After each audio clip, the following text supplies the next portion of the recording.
Hello everyone, welcome to Analysis and Design of Algorithms. In today's class, we'll be discussing about divide and conquer. Previous video lecture we had seen about brute force algorithm, which uses a straightforward approach of solving a given problem. In today's class, we'll be seeing about divide and conquer. So as the name suggests, divide and conquer, which means dividing a given problem into smaller sub problems and then solving each of those sub problems. So this divide and conquer, in more detail, it follows this particular plan. A problem instance is divided into smaller instances of about the same size. Say you have a problem of size n. You have divided into two sub problems. So this is going to be n by 2, this is going to be n by 2. If you feel that this sub problem, these two sub problems are larger, then again subdivide them into smaller sub problems. Once you feel that you have achieved the smallest sub problem, then solve each of those sub problems independently. Like here I have in this representation, it is divided into two sub problems. So the first sub problem, there is solution 1, and the second sub problem is solution 2. So similarly, all the smaller sub problems of this bigger problem are solved, and at the final step, what is done? All the solutions of these sub problems are combined together. So when this combination is done of these solutions, you get the solution to the original problem. Alright, now these smaller instances of these sub problems are generally solved recursively. So recursion is used for solving these sub problems. So this is how divide and conquer works, dividing a problem of size n into smaller sub problems, solving each of those sub problems independently, and then combining the solutions of each of those sub problems to obtain the solution of the original problem. For example, let's say you want to compute the sum of n numbers. So n numbers, the index value starts from 0 to n minus 1. So it is a0 to a of n minus 1. A is the name of the array.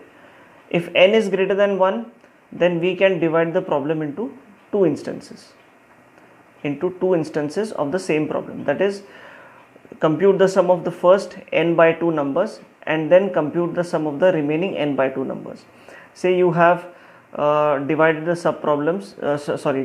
problem into two sub problems, then this is going to be n by 2 and n by 2. So solve these two sub problems independently, get their solution, say solution 1 and solution 2, add these two solutions to obtain the solution to the bigger problem. This is what it means. So once each of these two sums are computed, we can add their values. So it is going to be like this. So it's going to start from a of 0 to a of n by 2 minus 1 and add it with a of n by 2 to a of n minus 1. Say for example, I have these numbers 4, 7, 1, 3, 9, 2, 5, 8. So find out the midpoint of this. Say how many elements are these? 1, 2, 3, 4, 5, 6, 7, 8. So 8 divided by 2 is 4. So 1, 2, 3 and 4. So this is going to be your midpoint. So this is n by 2 and this is also n by 2. Alright, so the first sub problem will go from 0 to n by 2 minus 1. Alright, this is n by 2. So this is n by 2 minus 1. So first these three elements sum will be computed and then n by 2 to n minus 1. So n by 2 to n minus 1. So calculate the sum of these, and combine these two solutions to get the sum of all these natural numbers. Now this divide and conquer is applicable for bigger problems, for bigger values of n. If I say compute the sum of 4 natural numbers, 2, 3, 4 and 5, then divide and conquer will not be efficient. Here brute force algorithm probably will be more efficient in solving this problem.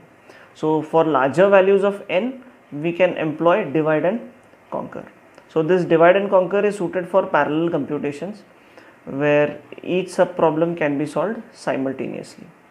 So this was an overview of how divide and conquer algorithms work. A larger problem divided into sub problems. Solutions to these sub problems are calculated independently, and each of those solutions are combined, and the final solution will be the solution to the bigger problem. This was the overview of divide and conquer. Next we will see an example of quicksort algorithm.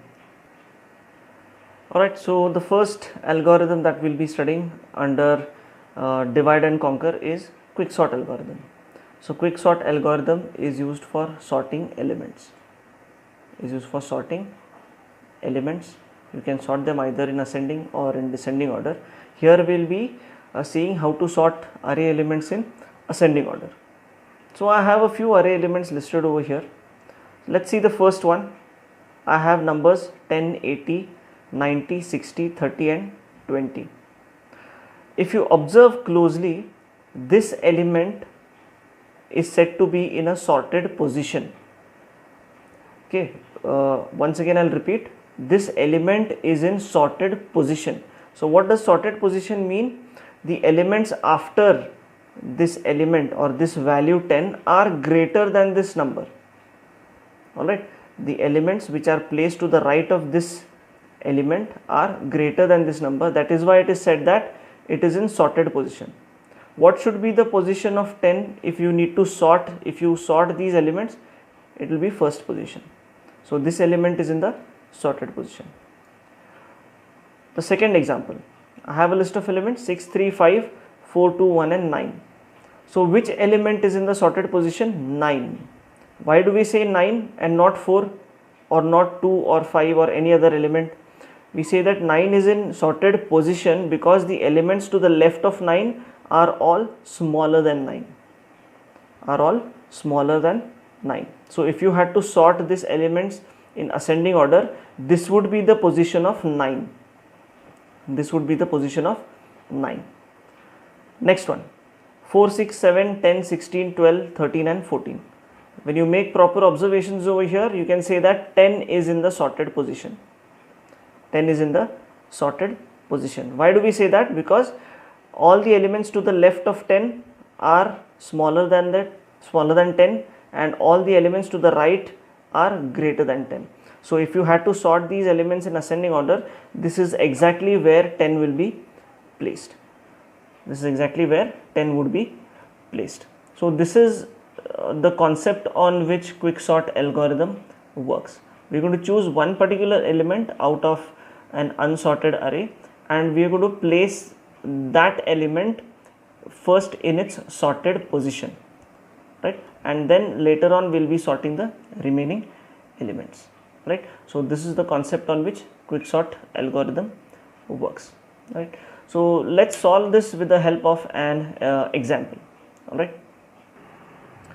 right, so let's discuss first how quicksort algorithm works with the help of an example.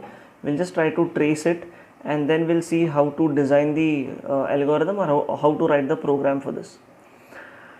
Now I have a list of elements over here: 10, 16, 8, 12, 5, 6, 3, 9 and 5. I want to sort these elements in ascending order.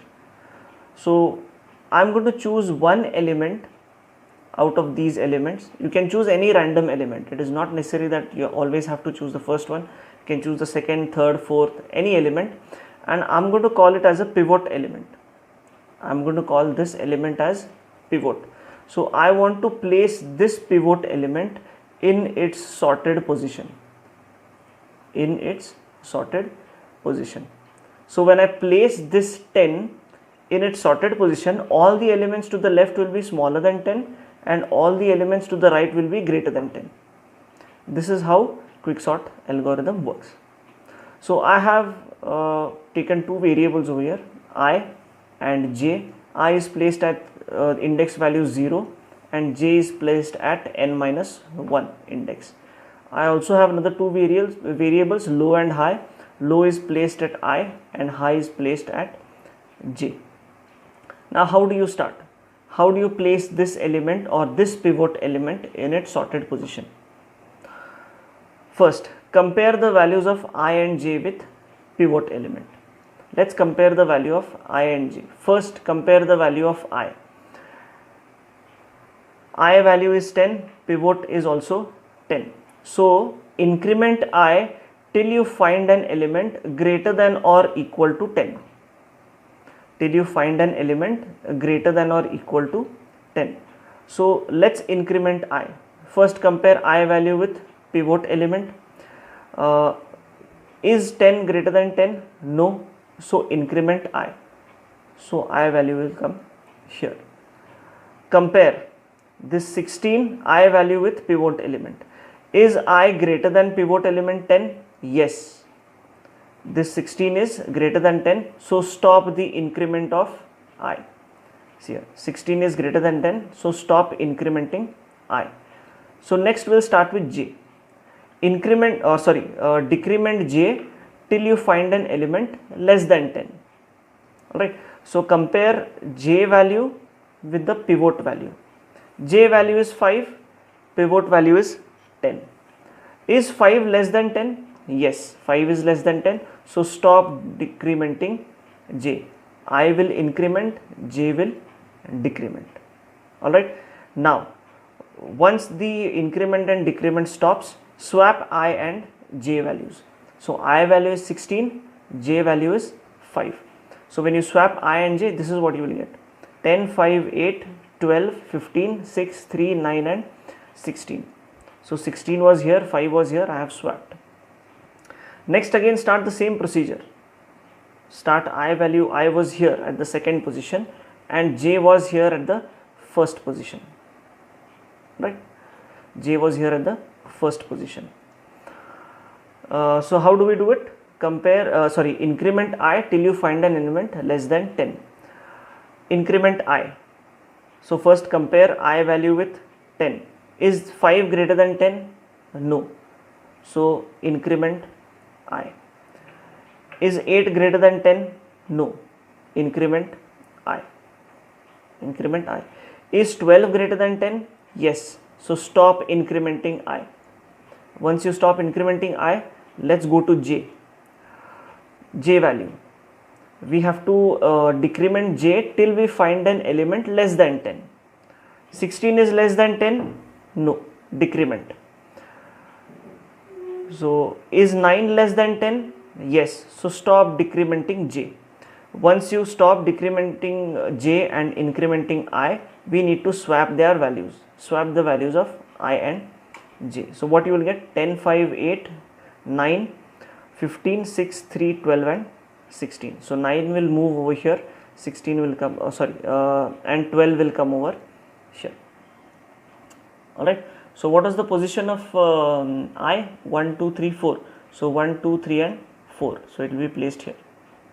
What is the position of j? Here. So, j will be placed here. Next, follow the same procedure. Increment I till you find an element greater than 10. Is 9 greater than 10? No. So, increment the value of I. Is 15 greater than 10? Yes. So, stop incrementing I. Next, go to j. Is 12 less than 10? No. Decrement j. Is 3 less than 10? Yes. So, stop decrementing j. So, when you stop incrementing I and decrementing j, what do we do? Swap I and j values. So, swap 15 and 3. What do you get? 10, 5, 8, 9, 3, 6, 15, 12, 16. So, this is what you will get. What were the positions of I and j over here? Here. So, it is 1, 2, 3, 4, 5. So, it is 1, 2, 3, 4, 5. I will be placed here. What was the position of j here? Position of j was here. Alright. Next. Follow the same procedure. Is 3 greater than 10? Is 3 greater than 10? No. So, increment I. Is 6 greater than 10? No. Increment I. So, I will come here at 15. Is 15 greater than 10? Yes. So, stop incrementing I. So, I is placed over here now. Next, the position of j. 15 less than 10? No. 6 less than 10? Yes, 6 is less than 10, so stop incrementing j. Now we have stopped incrementing I and decrementing j. We have stopped it, but we are not going to swap because the value of I or the index value of I is greater than index value of j. I becomes greater than j over here. Okay, or you can say that I has crossed j. So when this happens, we are not going to swap the values of I and j. Please remember this. When I becomes greater than j, we are not doing the swap operation. Alright. So what do we do now? How do I place this pivot over to the sorted position? Alright. So this position or this value of j, swap it with the pivot element. When this happens, when this swapping operation stops, swap the values of j and pivot element. When you do that, what will you get? 6, 5, 8, 9, 3, 10, 15, 12 and 16. Now see, this value of 10 is in its sorted position. If you see, all the elements to the left are smaller than 10 and all the elements to the right are greater than 10. So this is how quick sort algorithm works, and this position is called as partitioning element. This is called as partition element. So we have partitioned our array into two parts, left and right.